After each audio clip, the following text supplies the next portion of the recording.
I'm here in Tulsa, so it's 5 o'clock Central Time. You're normally on Pacific Time, which would be 3 o'clock, but it's lunchtime. So clearly you're not in LA or Tulsa. You're in Hawaii. That is correct. That is Yeah. correct. Yeah, absolutely. We've been here since last Thursday. I'm going to be here for another few days. We're installing a project for Nicholson Corporation that we've been working on for a couple of years. We're this amazing property, kind of one of its kind, right on the waterfront in Kahala Beach, right next. I've got Diamond Head behind me, and I'm staring at the gorgeous ocean, 75 feet of waterfront property here. It's really incredible. I love that. So just out of curiosity, what is the project? Is it it's not a residential, is it a corporate? It is. It's a residential. So Nicholson companies, they are a high-end construction and spec builder in Newport Beach, but had a long history here in Hawaii. They've developed, I think, almost 26 properties. And Tom Nicholson, president, is very excited about this particular project because he feels it's sort of the pinnacle of all the design work, all the between, Jeff Summich, the architect. They were kind enough to bring me in as the interior designer, their whole construction crew that they've brought in from California. And, between that and all the experience of the people here in Hawaii, they feel like they've brought together the best of both worlds to create an unprecedented property here in Hawaii, which really, it's totally one of a kind. So I love that. There's a lot to unpack. First of all, I think it's amazing. Southern California design talent and architecture. They brought in, it sounds like, a lot of their own trades, which, look, I mean, it's really challenging. Hawaii does have a concept of island time. There is island time. It's a real thing. And it's a challenge. It's a challenge. And I have heard that if there's surf, forget it. Oh, right. It's true. One of the other really interesting things, because, obviously everywhere you travel, you want to do your best to assimilate to the way that the locals operate, right? So there is this concept of island time where everybody's chill, everyone's relaxed, like everything's cool. If the surf is up, people are gone, but the crew here has been extremely professional, really diligent. And I will have to say that one thing that now I understand about that is not just, oh, hey, the surf's up. The heat is a real, it's a real competitor. And you can only handle so many hours out in the elements before you just get completely wiped out. Right now it's perfectly fine because I'm sitting in the nice, cool air conditioning and I can relax and I can work. But in the beginning, like the very first time we got here, we were just in framing. So we were out in the elements and we were here in August, like we are now. And it was sweltering. And my assistant and I, after being in the hot sun and the humidity and everything, we were exhausted. So yeah, by 2-3 o'clock in the afternoon, we were like, oh, we need a break. Yeah, no, I bet. So I want to hear, so the other part of that equation is getting product material delivered. How was that in light of a supply chain that is already hard to navigate? How it's even harder on the islands. It is. It's a lot more challenging, and there's limited resources here on the island, and so we sourced all of our materials, most everything on the mainland, and we coordinated with a receiving warehouse. Everything was crated, packaged, put on container, and sent over here. For everything from marble slabs, wood floors, you name it, it all came here via container. The fortunate thing is that a container from California to Hawaii is pretty consistent, even when we were having a lot of trouble, during COVID with delays with carriers. We didn't have that issue so much here. There wasn't that big traffic jam that we were running into. So there was a point where we couldn't get a tall enough container to bring over some big giant glass we have for the wine room, but we were able to resolve that. But yes, it's definitely a challenge, especially when we're here this week installing furniture and we're missing a part, like we're missing a part to connect something, and it's challenging to get that stuff shipped over at a reasonable cost and in a timely manner. Yeah, well, one of the other things too, and I'm glad we're having this conversation, because one of the things, the true superpower of interior designers, there are other things that you really have to think about. You're moving material. You talk about furniture, wood furniture. You're moving from a very low humidity area like Southern California into a very high humidity area like Hawaii and the islands. I'm curious, how do you navigate that? And by the way, I have to just say this, as a native Angelino who spent, most of my time in Southern California, but now in Tulsa, Oklahoma, doing a design house, I only really learned for the first time what that transition really means and what that looks like, going from summertime where it is now at 90 degrees and 70, 75, 80% humidity, to January where it's 15 degrees and 10% humidity. That just wreaks havoc on wood. But designers, you understand this, and so how do you plan that? How do you navigate that on a project like this? Yeah, it can be challenging. I mean, we have to be cautious about what types of materials that we use. In fact, one of the things I wanted to do is use different metal finishes for the plumbing, and my part of it was my lack of experience doing a project on the island, and the builder was very clear in the beginning to say, yeah, if you want brass fixtures, they're going to tarnish immediately, and do you want that patina or do you not? And everything over here, you blink and something rusts, and so you really do have to design things to be extremely durable. And not only that, but to even just not only the heat, but the wind is also another really big factor. So everybody wants shade. They want outdoor draperies. You want fabric covered awnings. Those all basically have to be built as if you're going to be on a sailboat. Yeah, it's absolutely true. And then the other side of that too is, and we did we had a panel conversation last week. It was an environmental checkup where you and I were gonna meet, but or 2 weeks ago, I guess. This idea of having to really be cognizant of how you're designing for the elements and for sustainability at the same time. And it's funny because, after talking to so many Southern California based designers, I always felt like California was just so strict and stringent when it came to water use and those types of things. But when you're talking about, being on an island with a large population and a severely limited source of fresh water, I imagine it's even more challenging.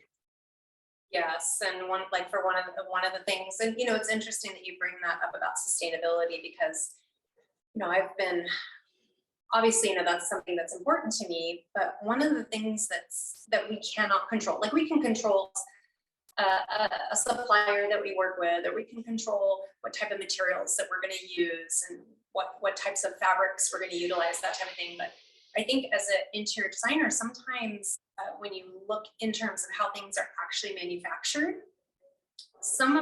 a lot of that information isn't necessarily privy to us. And perfect example is packaging. And, I really, really wish that we could put time and effort into finding better eco-friendly ways of packaging materials, biodegradable, all natural, when we unpack something and it's wrapped on styrofoam, or you have all the little styrofoam pieces and then they just start floating in the air, or before you know it, they're sweeping off, and you're trying to catch everything as it, the wind picks up or whatever, it's a problem. And I wish that we as an industry could figure out a way to be able to produce and package in a way that is more cognizant of, we have a giant dumpster out in the driveway just filled with packaging materials. And it's sad. Yeah, I didn't even think about that too, because you pack it in, you got to pack it out, you got to get rid of it somewhere. And having a little bit of experience with that, I think everyone does at this point, ordering things, just the amount of packaging materials, the amount of cardboard and styrofoam is ridiculous. Excellent points. That very issue came up in that conversation. In the dialogue, it was, what can showrooms, manufacturers, product designers, what can the industry do for you, for the designer, for the trade, to make your job a little easier? And sometimes it's just knowing things like that. Yeah, I think that would, the manpower on even just this install, because everything came on containers, a little different than a normal installation that we might have in Southern California, where everything's coming blanket wrapped.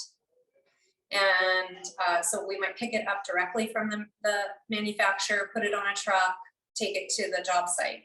In this case, the packaging was more extensive, but it was very much an eye opener. And I thought, this problem is an opportunity for engineers and product designers and manufacturers to just continue to, and designers too, I think, to just be able to fight for a better way. Like I love the little peanuts that come that are biodegradable. They say, oh, you can eat them, or you can put water on them and they just melt, they dissolve.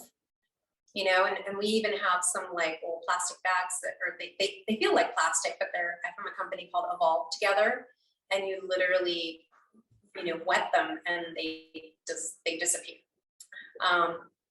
They're just all biodegradable, just natural. So it just would be great to, if we could just get rid of the styrofoam.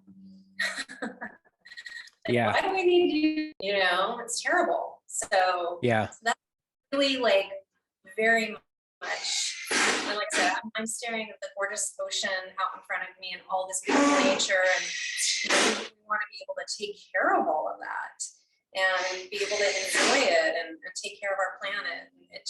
It's a little disheartening for me, and I'd love to be part of that. I'd love to be part of that change. Yeah, no, absolutely. And by the way, it's funny because I take it lunch is over. You can hear, yes. Well, so listen, I want to make sure that everybody who's listening to this understands that, we're not just sitting around over a glass of wine and chatting about design. Most of the people that I'm speaking to are working designers who have projects, and we're talking while they're on the job all the time. So, that's all part of it. And, the quality levels of the audio, I love that I get to talk to you when you're actually on a job site. So I absolutely love that. By the way, tell me about that wall behind you. Oh my gosh. Okay. So this was a creation from, I don't know, my brain, but we were inspired by just this whole concept of coming up with a really cool feature wall, because in a lot of other areas of the house we have beautiful artwork, wallpaper, but we wanted to really create a statement and something that you could even see, out in the water. In fact, last night we went for a night swim in the ocean, and we had all the lights on in the house, and we swam, and we could see the wall from the water. It was the coolest thing, I have to tell you. But it's 3 different layers wood. So we have sort of a first layer, and then another layer that's in projection, and then another layer beyond that. So there's 3 different layers of projection, and then each one of the panels is bound with LED lighting, and it just has this awesome glow in the evening. And we have a long channeled headboard that's going behind. You can see, you don't even have the mattress in place yet. And around me is scattered like window coverings and all kinds of things that are going in today. But this in particular, and in addition, I don't know if you can see, it's hard, I can't tell if you can see, but we also created a hallway to the primary bedroom that is made out of the same wood, and the doors to the bedroom actually disappear into the wall. I love that. Now, how many bedrooms in this home? So we have 5 working bedrooms, and we have another bedroom that can be either an office or a bedroom. Are they all suites? Are there some that are, some that are not? There is, yeah. So the primary bedroom, which I'm in right now, actually has a his and hers bathrooms and his and hers closets, and they're on opposite ends of the room, which is kind of fun. So hers is to my left, which has a beautiful soaking tub. There's a view from the tub out onto the balcony with a lovely spa massage area. You can enclose that with drapery, or if you want to look at the ocean while you're getting massaged, you can. Its own shower with a 2-way mirror. I'd love to show you that. It's pretty cool. So the makeup vanity has an awesome mirror, but then on the other side of that, go into the shower, there's a window. And so you can be in the shower looking at the view. Nobody can see you on the other side. So it's a dual feature. So that's kind of fun on her bath side. And then his bath side has a really cool shower with some beautiful Ann Sachs Kelly Wearstler tile in the floor. It's a steam shower, and there's a whole built-in closet that's incorporated into the whole bathroom. So it's all encased in wood and black and white marble, and so it has this very kind of rich, elegant, sexy vibe in there for his side. So, and then in the other bedrooms, everything's en suite except for one bedroom upstairs, which is just off the game room, and that bathroom you can access from the hallway, so it can also be used as a second powder for upstairs. That's great. That is so great. I'm trying to remember the last time you and I spoke. And I want to say that it was in Palm Springs or Rancho Mirage, I think, because it was on El Paseo, right? Yeah, it was Palm Springs at Kennedy Modernism House. Yeah. And I'm thinking that this is like 2018, probably around there. I think so. A few things have happened since then. Just a few. And I'm curious, how have all of because I remember vividly our conversation, and I'm trying to think, with everything that you were doing then and seeing what you're doing now, how has this experience over the last 2.5, 3 years, how has it changed the way that you do design, the way that you do the design business, the way that you interact with your clients, the way that you specify, the way that you go about the profession? How has it changed you? Well, I think considerably, in sort of the operations. I think the design is still essentially the same. My process is still the same, except for during COVID, we saw it coming. Luckily, I caught word that everybody was going to have to stay at home for work, and I moved into action and immediately got laptops for everybody and printers and set up IT so that everybody could work remote. And so we were able to do that relatively smoothly. And I travel a lot for business, and so I was accustomed to continuing working my design projects remotely, which it didn't really dawn on me until it happened. And I thought, oh my gosh, well, I'm so used to, looking at CAD on my iPad and marking it up and snapping a screenshot and texting it back to the staff, and kind of going back and forth while traveling. And so I was able to utilize those travel work skills and incorporate it actually into my daily operations and communications with my team. And so they were used to it. I was used to it. On that end, I think we transitioned pretty easily. On the design side of things, I will say the challenge became product availability. And so for me, it went from, okay, which piece of furniture and which collection grouping of furniture is going to be the best selection for the design. And it went from that to, well, what can I get as quickly as possible? And that was to me, and still a little bit, I mean, things are changing a bit, but I feel like that is still very prevalent in the design. And normally, that a primary decision maker for clients in terms of how we went about designing a project. I always want to pick the best piece, and it's just more like, okay, well, what can we get? And that I don't care for as much, right? The instant gratification. It was hard to gratify people really quickly too, because there were suppliers that just weren't calling back. Everything was shut down. And the supply chain, as everybody knows, is still backlogged.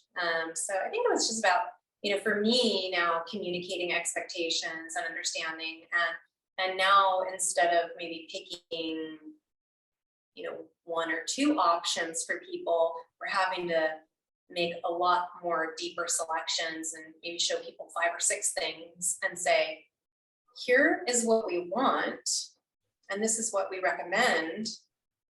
But if you're not willing to wait a year, then here are some other options.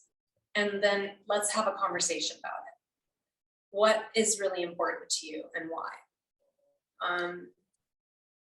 Are you seeing a lot of discontinued items? Are you seeing a lot of damaged items come upon delivery? Are you seeing the same thing that we were seeing? Because I've seen it a lot, and I've heard from designers that it hasn't really gotten much better, and I'm surprised by that. Yeah, I would have thought by now we would have kind of gotten over the hump, and that manufacturing would have caught up a bit, but we are still, the lead times are so shocking. And just trying to ask for patience, because and things are more expensive, right? So things are more expensive, and you have to wait longer. So a lot of the conversations that I'm having with my clients right now is, it's worth the wait. Let's order the piece that's the best piece. It just means that we're going to need to wait a little bit.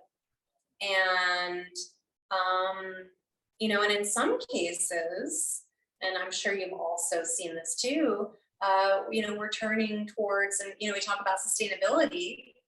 we're turning a lot more towards, well, why don't we just recover that sofa? And why don't we go do some vintage shopping and let's incorporate some existing pieces and let's do a really interesting mix together. I mean, it was funny. I got interviewed before COVID and somebody said, what is an area of design that you would love to learn about that you don't really have a lot of experience with? And I said, you know, to be honest, I don't incorporate a lot of vintage pieces just because I don't have the experience, but I'd really love to. And I love that mix, right? Old and new and repurposing. And little did I know at that time, COVID was going to hit. And so we have expanded our resources and now, you know, an area that I really tap into a lot is looking, you know, at those really great antique shops and vintage carriers. And I kind of hunt everywhere and anywhere for cool pieces. So I love it, and I also love that. That's, you know, when you're in Hawaii, are you finding some time to go picking and to look around a little bit? oh, definitely. And I mean, I have a funny story. So, you know, we're here in Hawaii and, you know, it's a smaller crew. They asked me to do consulting on with the landscape designer for plants and trees. You know, so much of this house is obviously indoor, outdoor, lots of floor to ceiling, you know, glass and, you know, motorized doors that all open up and everything. So, you know, the exterior landscape and the plantscaping was really important to the interiors. And unfortunately, the week that I had flown here to work with the landscape architect to select all the trees and everything, he got COVID. And so the general contractor and I actually ended up having to go out literally. I mean, this is cool. I wish I had this on film. I have some pictures, but we literally had to go out into the jungle in Hawaii to go looking for trees. And it was so much fun because we would, you know, go down these windy dirt roads and all of a sudden you see like the misty, foggy, you know, all green mountains you're heading towards, and you don't see one building in sight. You just all this beautiful lush greenery, and you hear kind of wild animals in the background. I'm not really sure what they are. I was like, okay, are those birds? Are those like, I don't know what kind of animal sounds, I'm not familiar. We spent probably 3 or 4 days touring the whole island, and you know, we found like an amazing specimen tree for the front entryway, which I'm super excited about. But I mean, I got to go to a plumeria plantation, and I got to ride on the back of a 3-wheeler with the owner, and we're zooming through rows and rows of plumeria trees. And so I think being able to experience some of the things on the island and like that, something I never thought I would do, has been really, really an awesome experience. That is so great. Okay, so final question for you is, when is this project going to be completed, and will we be able to see pictures? Yes, absolutely. So we are hoping to get all the final staging done in about a week. And we're going to be back in October to do a photo shoot. We're going to have some drone, some video work, as well as photography. So I'm hoping by, you know, the end of October, all of our professional shots will be ready, and I can't wait to share it with everybody. We're very excited. Love it. I cannot wait to see it. Lisa, thank you. This was so great catching up with you. Oh my gosh, great to see you too. Thank you so much for all your time. I always love chatting with you. Thank you. Likewise.